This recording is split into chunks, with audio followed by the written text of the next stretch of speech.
दोस्तों आज की इस वीडियो में मैं आप सभी को बताऊंगा कि आप एयरफोर्स की तैयारी कैसे करें। बहुत ही कम टाइम में आप एयरफोर्स की बहुत अच्छे से प्रिपरेशन कैसे कर सकते हैं, क्योंकि यहाँ पर आप सभी को पता है कि एयरफोर्स में भर्ती आ चुकी है। यहाँ पर मेल फीमेल दोनों कैंडिडेट के ऑनलाइन फॉर्म भी भरे जा रहे हैं। तो दोस्तों सबसे इम्पोर्टेंट सवाल ये है कि एयरफोर्स की तैयारी हम किस तरीके से करें।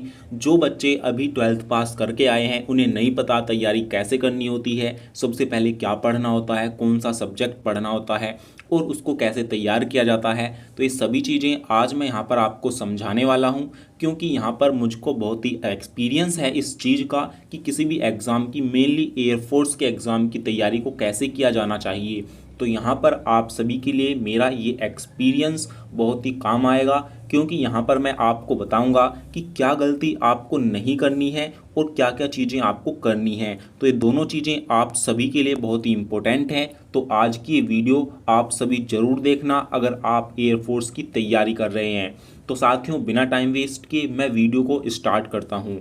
तो दोस्तों सबसे पहले किसी भी एग्ज़ाम की तैयारी करने के लिए सबसे पहले देखना होता है हमको उसका सिलेबस, कि कौन कौन से सब्जेक्ट आएंगे और कौन सा सब्जेक्ट कितने नंबर का होगा। तो यहाँ पर मैं आप सभी को बता दूं, एयरफोर्स में जो वाई ग्रुप का सिलेबस रहता है यहाँ पर आप उसको 4 पार्ट में डिवाइड कर सकते हैं। सबसे पहले आप यहाँ पर उसको कर सकते हैं रीजनिंग। दोस्तों रीजनिंग के जो है यहाँ पर आप सभी के लगभग 15 क्वेश्चन जरूर आते हैं एवरेज। और यहाँ पर दूसरा सब्जेक्ट आपका है इंग्लिश। तो इंग्लिश के जो है आप सभी को पता है 20 क्वेश्चन आपके यहाँ पर आते हैं इंग्लिश के। और तीसरा यहाँ पर आपकी आती है मैथ। जी हाँ दोस्तों, मैथ के भी क्वेश्चन आते हैं। और दोस्तों चौथा जो है वो है आपका जीके जीएस। तो यहाँ पर ये 4 सब्जेक्ट आप यहाँ पर डिवाइड कर सकते हैं। दोस्तों मैथ के यहाँ पर 7 क्वेश्चन आपके आते हैं एवरेज ऑन, 6 से 7 क्वेश्चन आपके जरूर आते हैं मैथ के एयरफोर्स के वाई ग्रुप में। और जीके के भी यहाँ पर 6 से 8 क्वेश्चन आपके आ जाते हैं। तो यहाँ पर आप जीके के 6 से 8 क्वेश्चन इसके बीच में आते हैं। तो इस तरीके से आपका जो यहाँ पर सिलेबस रहता है वो 50 क्वेश्चन का रहता है, जिसमें इंग्लिश कंपलसरी 20 नंबर की आती है, रीजनिंग के भी 14 से 15 क्वेश्चन जरूर आते हैं और मैथ के 6-7 क्वेश्चन आपको जरूर मिलेंगे और जीके के भी आपके 7-8 क्वेश्चन आते हैं। तो इस तरीके से 50 क्वेश्चन हो जाते हैं, 50 नंबर का आपका पेपर होता है। तो आप इनमें से आप देख ही सकते हैं दोस्तों सबसे ज़्यादा क्वेश्चन कहाँ से बन रहे हैं। तो सबसे ज़्यादा क्वेश्चन बन रहे हैं आपके रीजनिंग से और इंग्लिश से।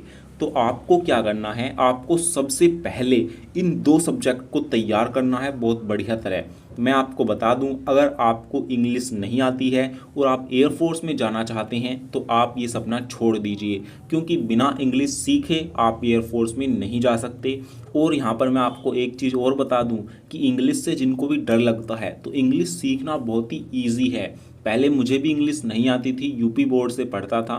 तो यहाँ पर यूपी बोर्ड से मैंने 12th की है। तो यहाँ पर इसीलिए इंग्लिश से मुझे बहुत डर लगता था, लेकिन जब मैंने इंग्लिश को सीखना स्टार्ट किया तो इंग्लिश को करने में इतना इंटरेस्ट आने लगा, इतना मज़ा आने लगा।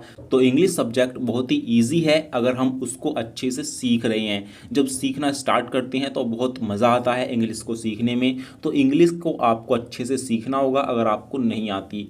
उसके बाद रीजनिंग। दोस्तों रीजनिंग तो बहुत ही ईजी है, 12th के बाद रीजनिंग सभी को पढ़नी होती है। सब न्यू सब्जेक्ट ही शुरू करते हैं, रीजनिंग कोई पहले से पढ़ के नहीं आता। लेकिन ये ओनली आपका बहुत ही बेसिक चीज़ होती है। रीजनिंग आपके माइंड पर डिपेंड करता है। यहाँ पर आप एक बार सीखोगे तो आपको बहुत इजी लगेगा। रीजनिंग की तो केवल प्रैक्टिस करनी होती है, तो ये बहुत ईजी होता है। तो 15 के क्वेश्चन ये आपके बिल्कुल पक्के होने चाहिए रीजनिंग के।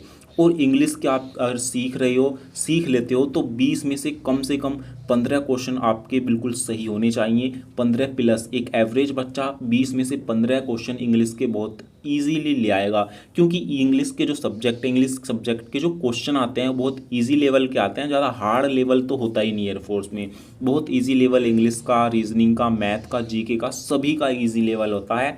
अगर आप इंग्लिश सीख लेते हैं तो आपके 15 प्लस क्वेश्चन आएंगे ही आएंगे, 15 बिल्कुल सही जाएंगे आपके। तो ये हो गए, ये 2 सब्जेक्ट आपको कंपलसरी सबसे पहले पढ़ने हैं, सबसे पहले तैयार करने हैं। और तीसरा सब्जेक्ट आपका मैथ। यहाँ पर बच्चे पूछते हैं कि वाई ग्रुप में तो मैथ आती ही नहीं है। तो मैं आपको बता दूं, वाई ग्रुप में 6 से 7 क्वेश्चन आपको मैथ के जरूर मिलेंगे और जो क्वेश्चन होंगे वो बहुत ही ईजी होंगे। यहाँ पर आपको ज़्यादा हार्ड क्वेश्चन देखने को ही नहीं मिलेंगे। मैथ के केवल कुछ ही चैप्टर हैं जहाँ से क्वेश्चन आते हैं एयरफोर्स वाई ग्रुप में, तो आप उन चैप्टर को अगर पक्का कर लेते हो तो आपके यहाँ पर 7 में से 5 क्वेश्चन कहीं भी नहीं गए। 5 क्वेश्चन को आप बहुत ईजीली कर जाओगे।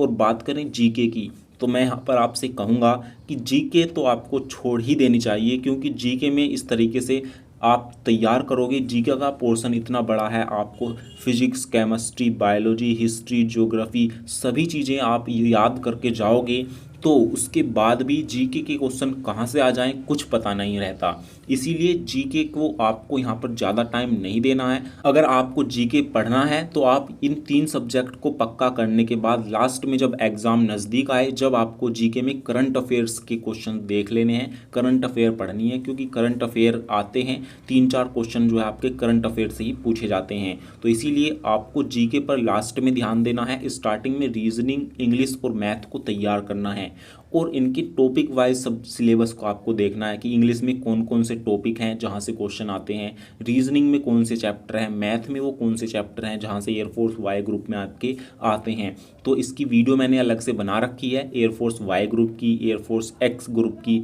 और एयरफोर्स एक्स और वाई दोनों ग्रुप का जो यहाँ पर आता है उसकी भी मैं अलग से वीडियो बना दूंगा। तो इसीलिए टॉपिक वाइज आपको सिलेबस देखना है, उसका लिंक मैं वीडियो के डिस्क्रिप्शन बॉक्स में दे दूंगा, आप वहाँ से देख सकते हैं।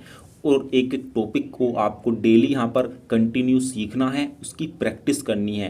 पहले आपको जैसे इंग्लिश का है, आज आपने एक टॉपिक सीखा तो उसकी आपको प्रैक्टिस स्टार्ट कर देनी है। उसके बाद दूसरा टॉपिक सीखा, उसके बाद उसकी प्रैक्टिस करनी है। और जब पूरा सिलेबस कवर हो जाए उसके बाद आपको डेली मॉक टेस्ट लगाने हैं। ऑनलाइन मॉक टेस्ट आप लगा सकते हैं या फिर ऑफलाइन भी मंगा सकते हैं, तो ये चीज़ आपके ऊपर डिपेंड है। मॉक टेस्ट यहाँ पर बहुत ही ज़रूरी है पूरा सिलेबस सीखने के बाद।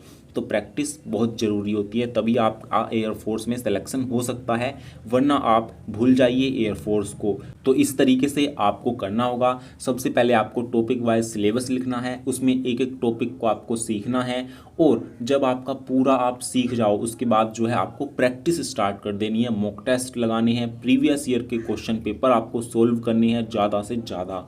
तो ये अगर आप इस तरीके से करोगे तो आप 100% एयरफोर्स की जो कट ऑफ है उसको क्लियर कर जाओगे, क्योंकि एयरफोर्स वाई ग्रुप की जो कट ऑफ आती है वो लगभग 30 से 34 आती है, 30 से 34 के बीच आपकी यहाँ पर कट ऑफ जाती है। इससे ज़्यादा आपकी एयरफोर्स की कट ऑफ नहीं जाती है, तो इसीलिए आप इजीली इतने मार्क्स ले आओगे। लेकिन आपको फाइनल सिलेक्शन लेना है तो आपको जो है अपना टारगेट 40+ मार्क्स लेकर चलना होगा। 40 क्वेश्चंस आपको सही करने होंगे, तो इसीलिए आपको अभी से ही बढ़िया तरीके से लग जाना है। और कोई भी दिक्कत या डाउट है तो आप हमसे पूछ सकते हैं, हम एयरफोर्स की सभी जानकारी आपको प्रोवाइड करवाएंगे। तो दोस्तों फिर मिलेंगे एक नई वीडियो के साथ, तब तक के लिए जय हिंद, जय भारत।